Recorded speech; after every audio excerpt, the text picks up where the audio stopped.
Okay, good evening, everyone. Thank you for joining me for our 17th episode here in our Christian book series on Stvpett Reads Live.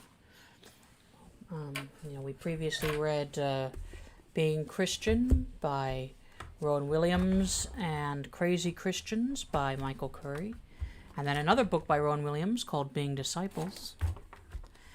Today we're going to begin a book that's a bit longer than those others, so this one will take longer to read. It's a very famous book. It's called Mere Christianity.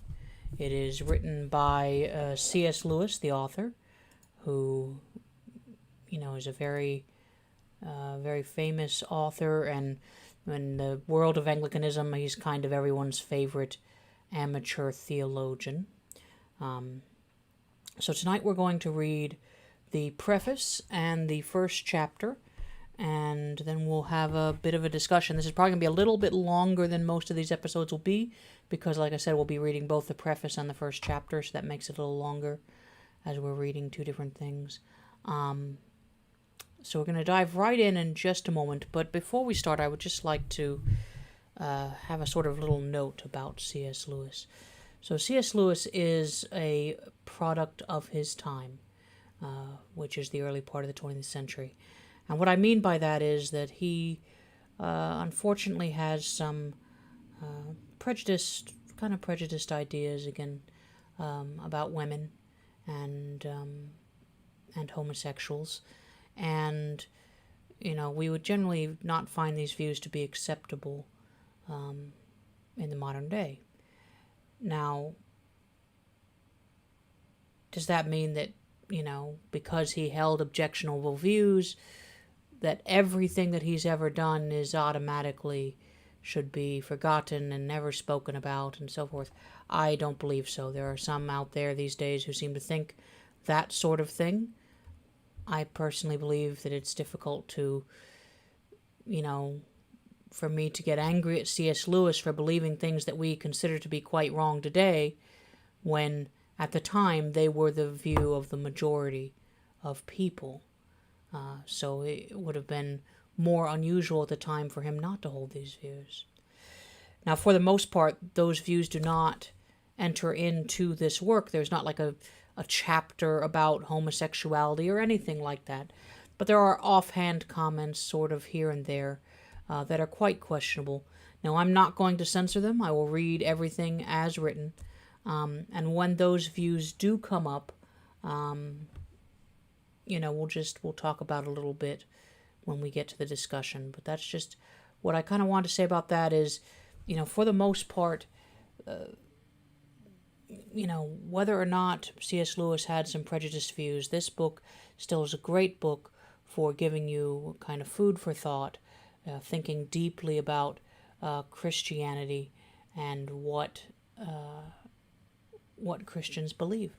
And, really, it's really a book that to me seems to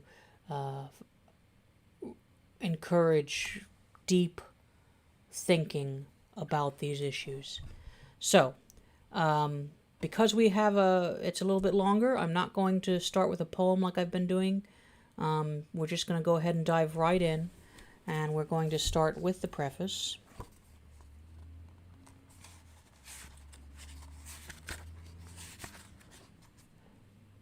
Which is remarkably long for a preface.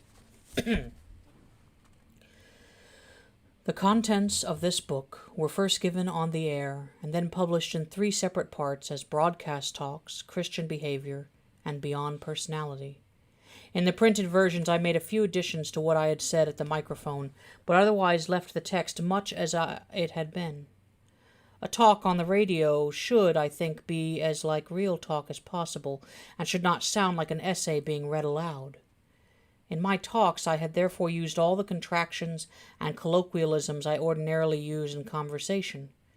In the printed version, I reproduced this, putting don't and we've for do not and we have.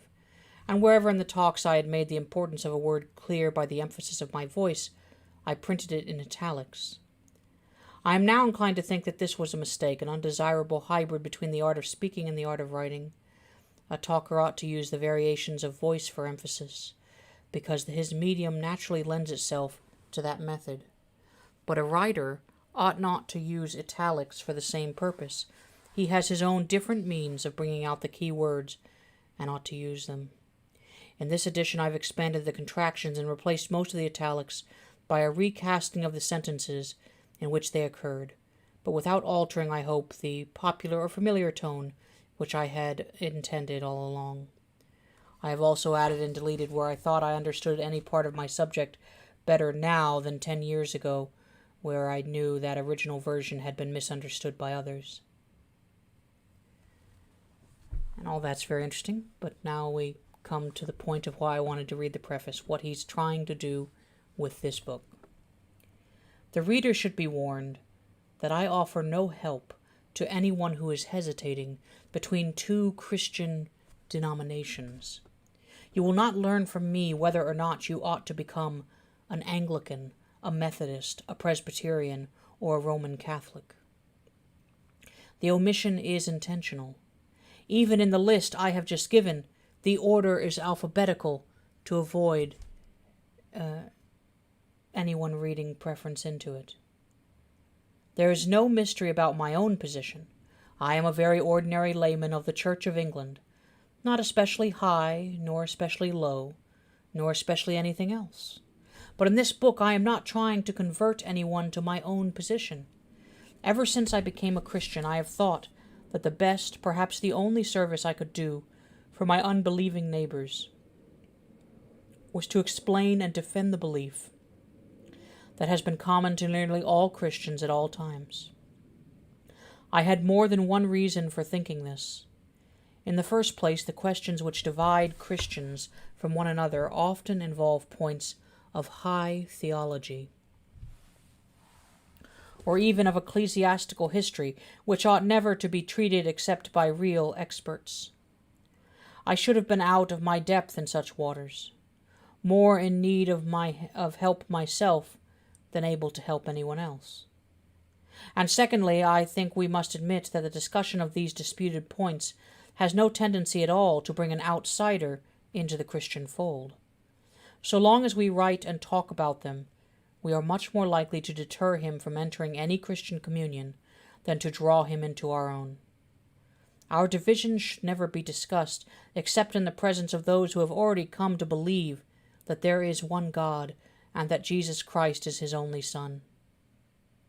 Finally, I have got the impression that far more and more talented authors were already engaged in such controversial matters than in the defense of what Baxter calls mere Christianity. That part of the line where I thought I could serve best was also the part that seemed to be thinnest, and to it I naturally went. So far as I know, these were my only motives, and I should be very glad if people would not draw fanciful inferences from my silence on certain disputed matters. For example, such silence need not mean that I myself am sitting on the fence. Sometimes I am. There are questions at issue between Christians to which I do not think we have been told the answer. There are some to which I may never know the answer. If I asked them even in a better world, I might, for all I know, be answered as a far greater questioner was answered. What is that to thee? Follow thou me. But there are other questions as to which I am definitely on one side of the fence, and yet say nothing.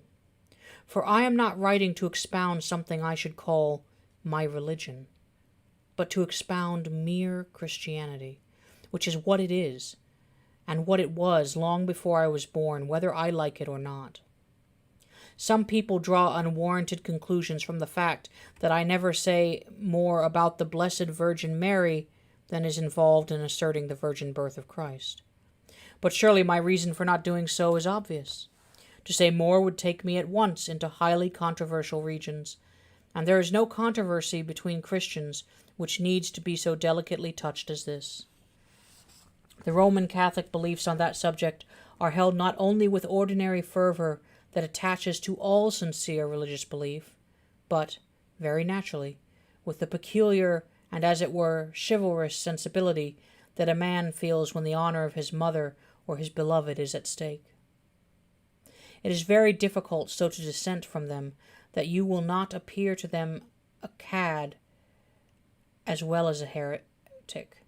And contrariwise, the opposed Protestant beliefs on this subject call forth feelings which go down to the very roots of all monotheism. To radical Protestants it seems that the distinction between creator and creature, however holy, is imperiled, that polytheism is risen again. Hence it is hard so to dissent from them that you will not appear something worse than a heretic, a pagan.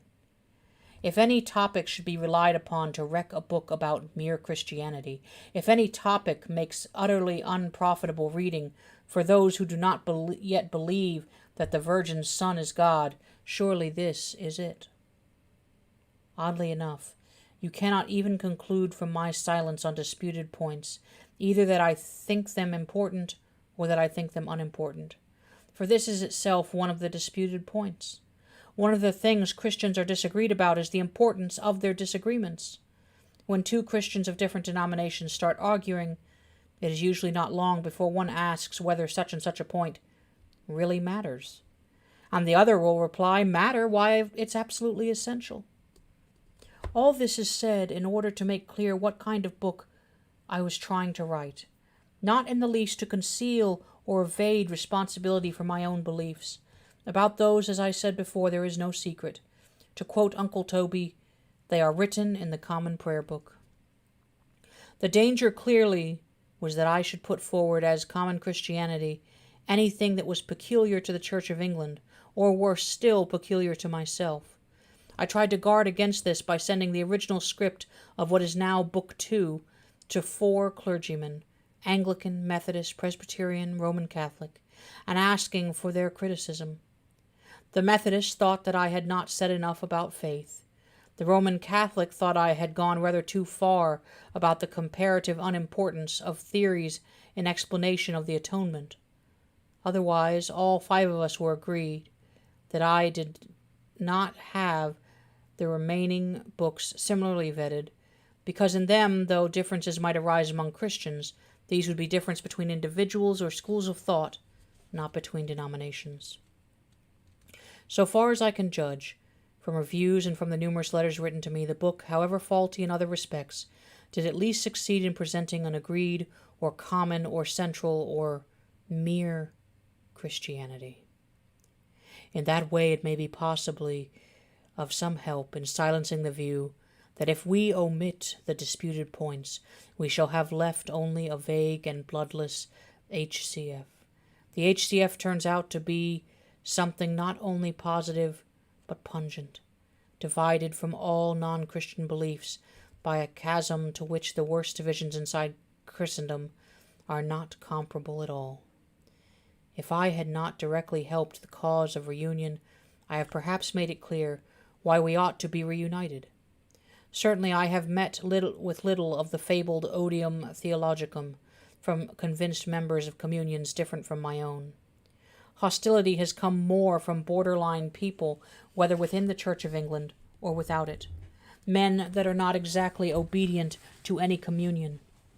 This I find curiously consoling. It is at her center where her truest children dwell, that each communion is really closest to every other in spirit, if not in doctrine. And this suggests that at the center of each there is a something, or a someone, who against all divergences of belief, all differences of temperament, all memories of mutual persecution, speaks with the same voice. So much for my omissions on doctrine. In Book 3, which deals with morals, I have also passed over some things in silence, but for a different reason. Ever since I served as an infantryman in the First World War, I have had a great dislike of people who, themselves in ease and safety, issue exhortations to men in the front line. As a result, I have a reluctance to say much about temptations to which I myself am not exposed. No man, I suppose, is tempted to every sin. It so happens that the impulse which makes men gamble has been left out of my makeup, and no doubt I pay for this by lacking some good impulses of which it is the excess or perversion. I therefore did not feel myself qualified to give advice about permissible or impermissible gambling, if there is any permissible, for I don't claim to know even that. I have also said nothing about birth control. I am not a woman, nor even a married man, nor am I a priest. I do not think it my place to take a firm line about pains, dangers, and expenses from which I am protected, having no pastoral office which obliged me to do so. Far deeper objections may be felt and have been expressed against my use of the word Christian to mean one who accepts the common doctrines of Christianity. People ask, well, who are you to lay down who is and who is not a Christian?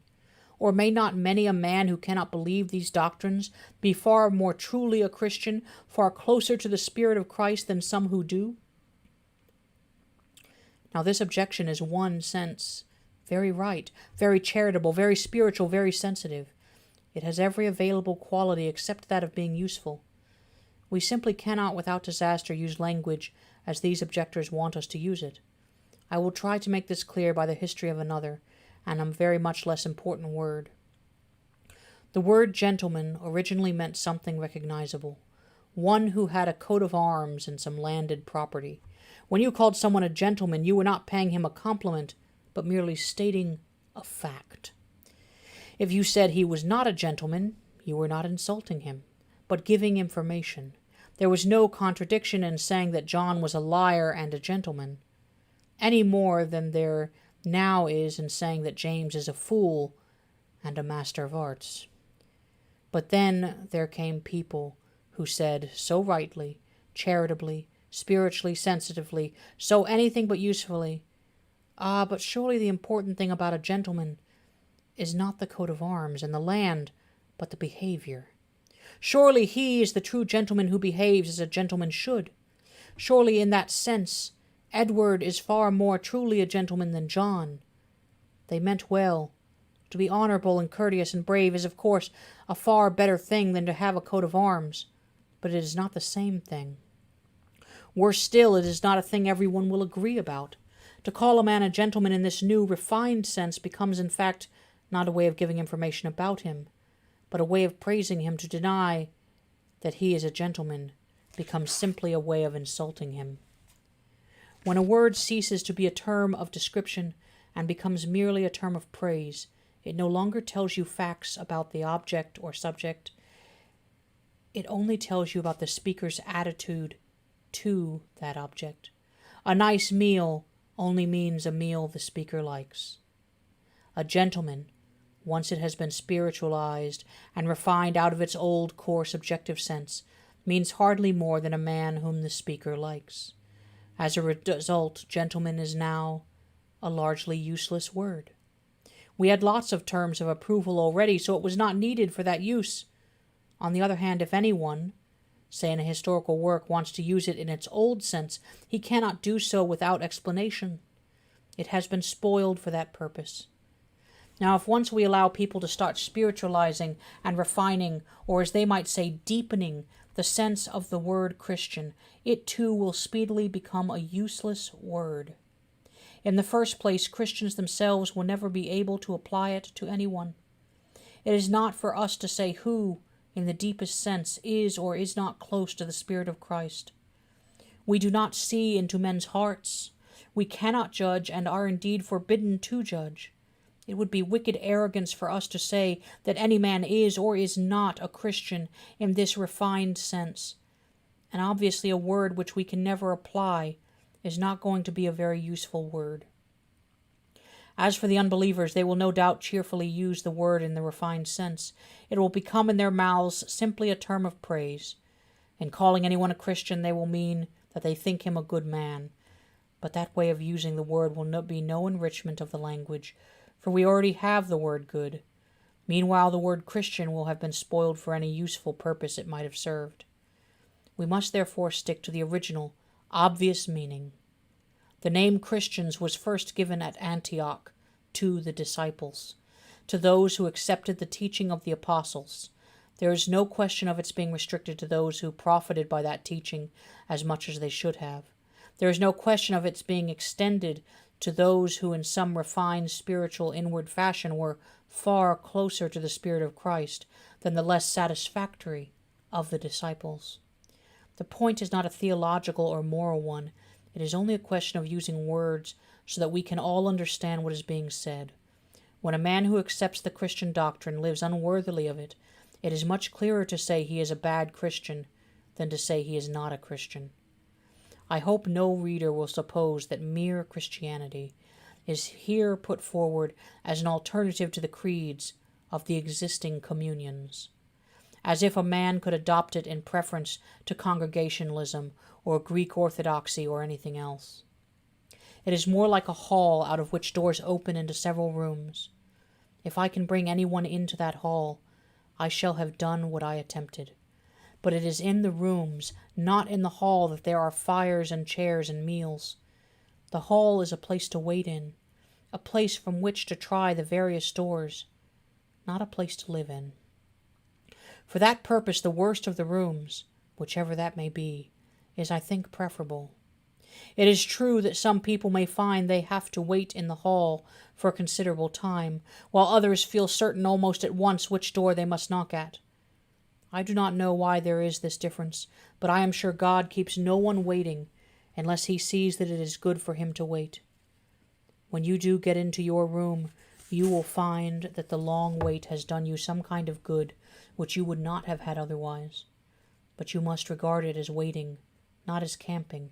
You must keep on praying for light, and of course even in the hall, you must begin trying to obey the rules which are common to the whole house.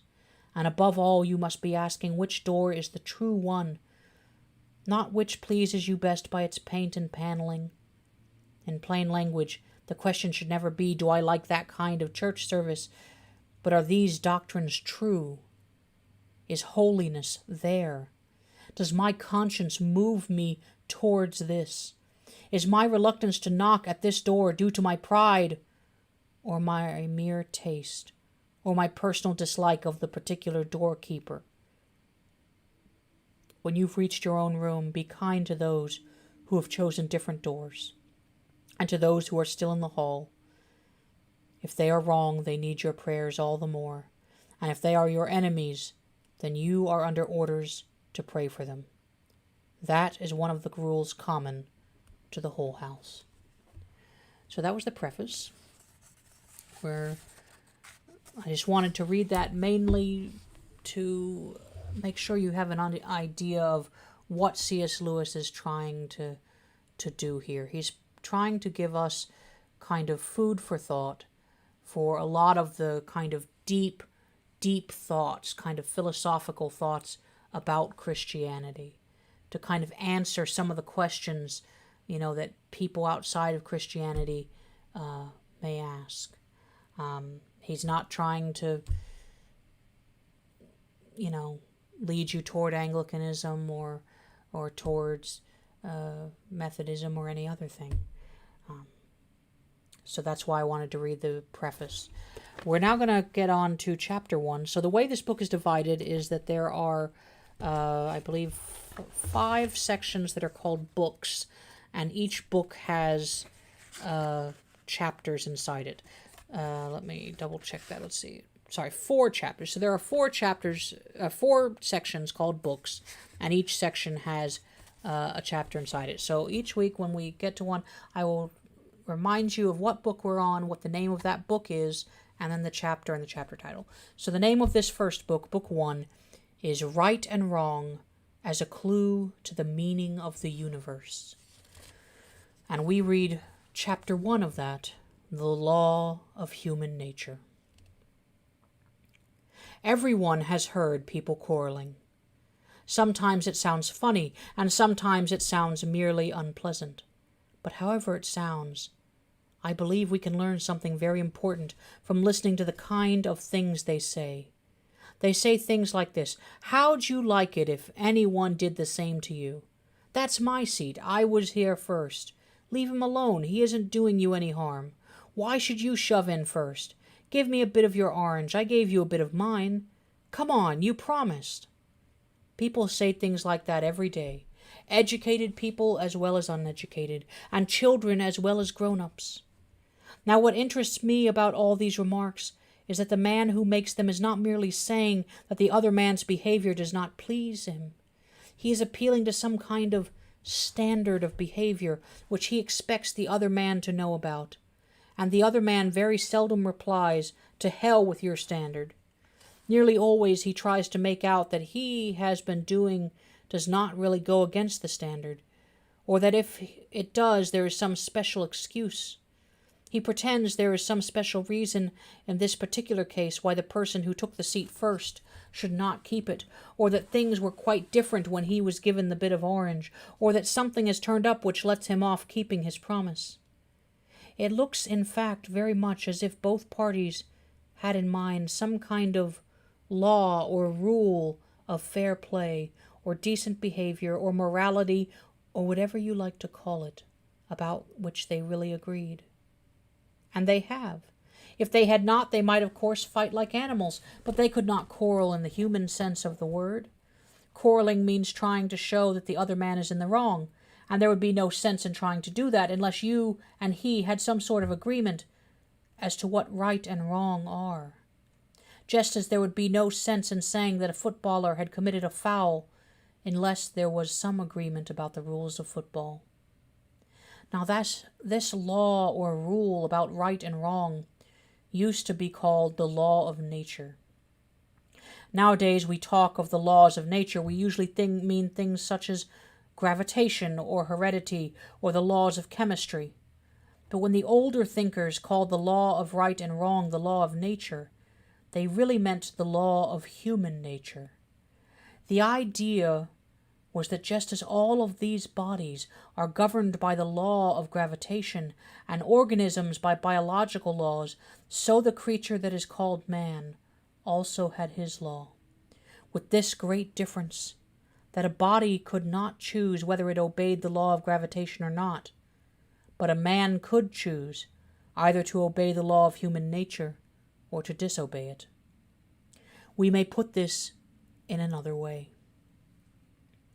Each man is at every moment subjected to several different sets of laws, but there is only one of these which he is free to disobey. As a body, he is subjected to gravitation and cannot disobey it.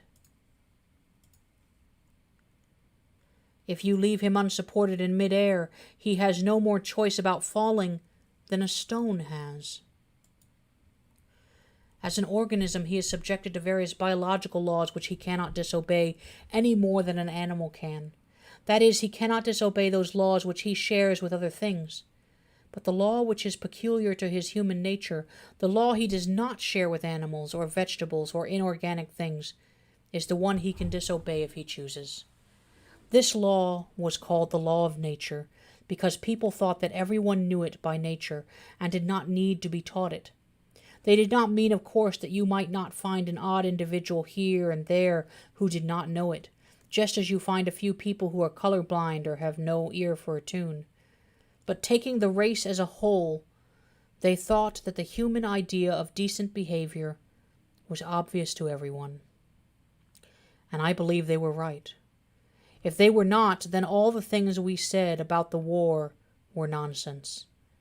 What was the sense in saying the enemy were in the wrong, unless right is a real thing, which the Nazis at bottom knew as well as we did, and ought to have practiced?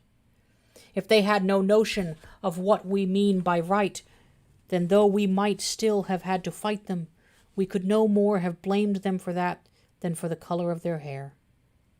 I know that some people say the idea of a law of nature or decent behavior known to all men is unsound, because different civilizations and different ages have had quite different moralities. But this is not true. There have been differences between their moralities, but these have never amounted to anything like a total difference. If anyone will take the trouble to compare the moral teaching of, say, the ancient Egyptians, Babylonians, Hindus, Chinese, Greeks, and Romans, what will really strike him will be how very like they are to each other and to our own. Some of the evidence for this I have put together in the appendix of another book called The Abolition of Man, but for our present purpose I need only ask the reader to think what a totally different morality would mean. Think of a country where people were admired for running away in battle, or where a man felt proud of double-crossing all the people who'd been kindest to him. You might just as well try to imagine a country where 2 and 2 made 5. Men have differed as regards what people you ought to be unselfish to, whether it was only your own family or your fellow countrymen or everyone, but they have always agreed that you ought not to put yourself first. Selfishness has never been admired. Men have differed as to whether you should have 1 wife or 4, but they have always agreed that you must not simply have any woman you liked. But the most remarkable thing is this. Whenever you find a man who says he does not believe in a real right and wrong, you will find the same man going back on this a moment later. He may break his promise to you, but if you try breaking one to him, he will be complaining, "It's not fair," before you can say Jack Robinson.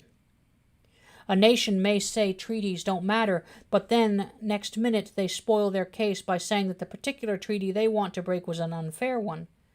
But if treaties do not matter, and if there is no such thing as right or wrong, in other words, if there is no law of nature, what is the difference between a fair treaty and an unfair one?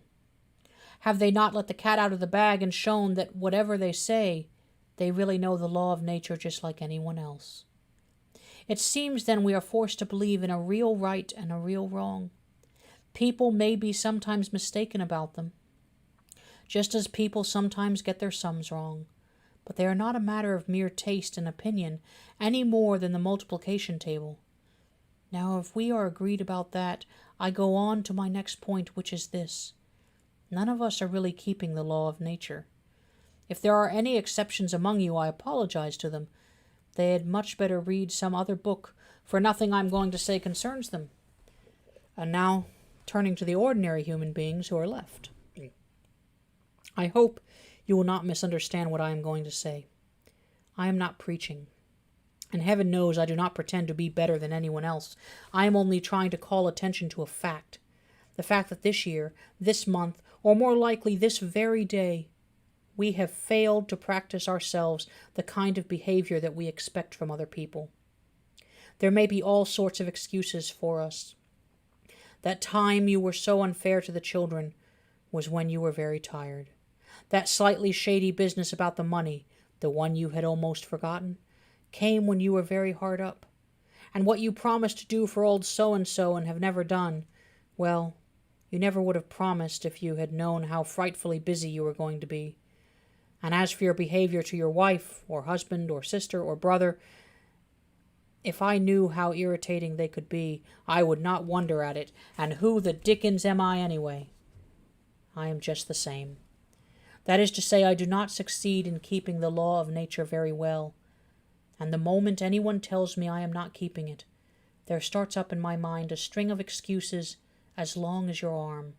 The question at the moment is not whether they are good excuses.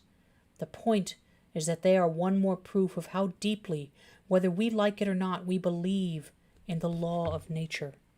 If we do not believe in decent behavior, why should we be so anxious to make excuses for not having behaved decently?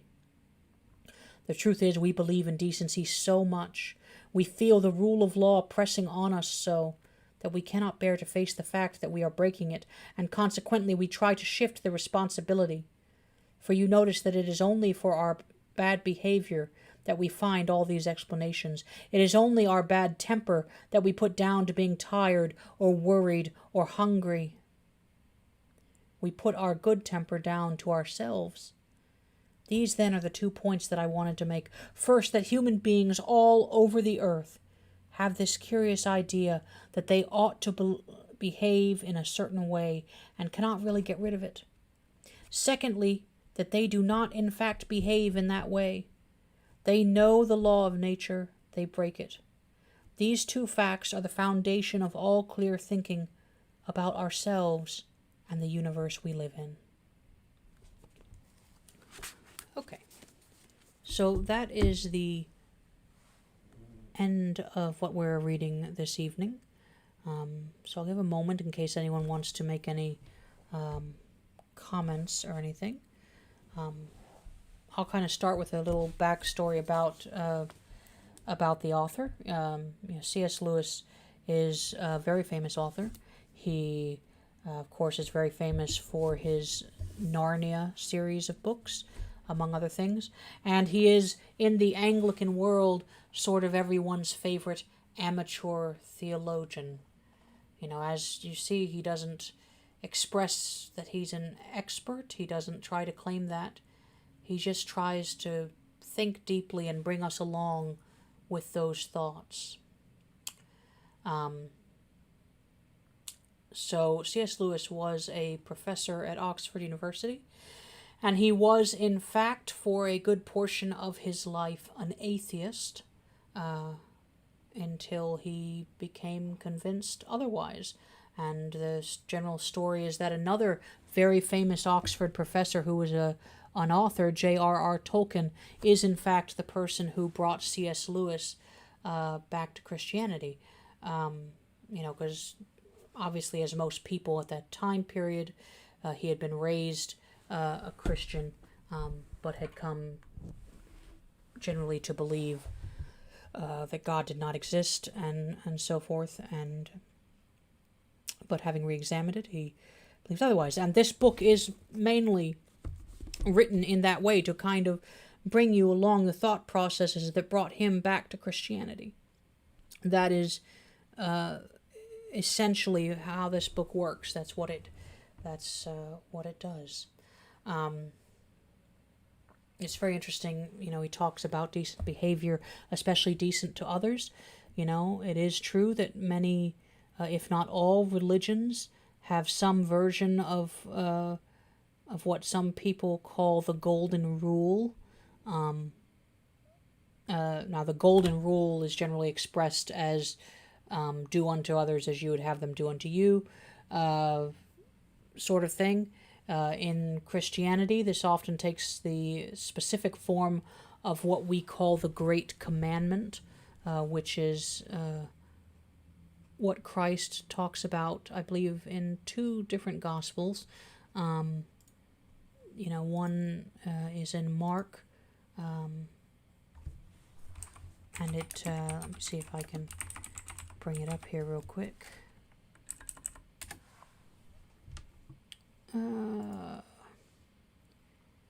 Let's see. Oh, it's 3 times. Okay, so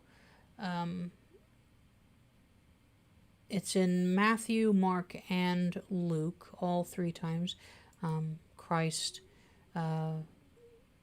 has what we would call the Great Commandment. I'll just read briefly to you from Mark. One of the scribes came, and having heard them reasoning together, and perceiving that he had answered them well, asked him, which is the first commandment of all? And Jesus answered him, the first of all the commandments is, Hear, O Israel, the Lord our God is one God, and thou shalt love the Lord thy God with all thy heart, and with all thy soul, with all thy mind, and with all thy strength. This is the first commandment. And the second is like, namely this, thou shalt love thy neighbor as thyself. There is none other commandment greater than these.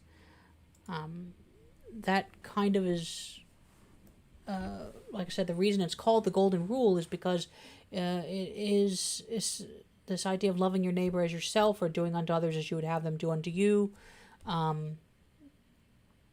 It is kind of a basic part of humanity. It's a rule that seems to exist in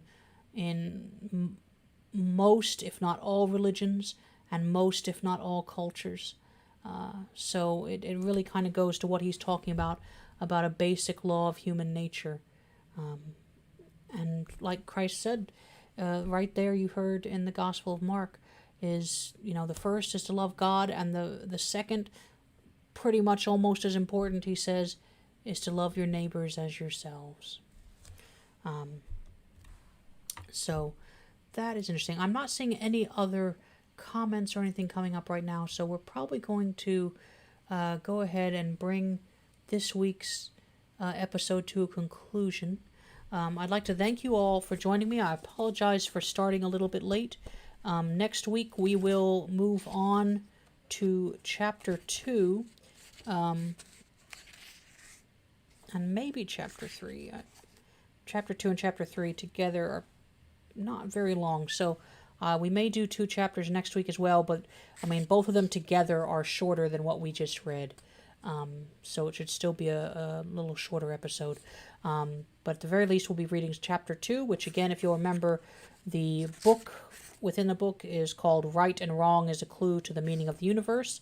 And we just read The Law of Human Nature. Chapter 2 is called Some Objections. And after that, chapter 3, The Reality of the Law. So that is probably what we'll be reading next week, is chapters 2 and 3 of Book 1 in Mere Christianity by C.S. Lewis. I'd like to thank you all for joining me, and I hope to see you next when I say next week, that's not actually accurate. I mean Saturday. And it was the next episode is what I mean. So that will be on Saturday. So thank you all for joining me, and I hope you have a great evening. Thank you very much.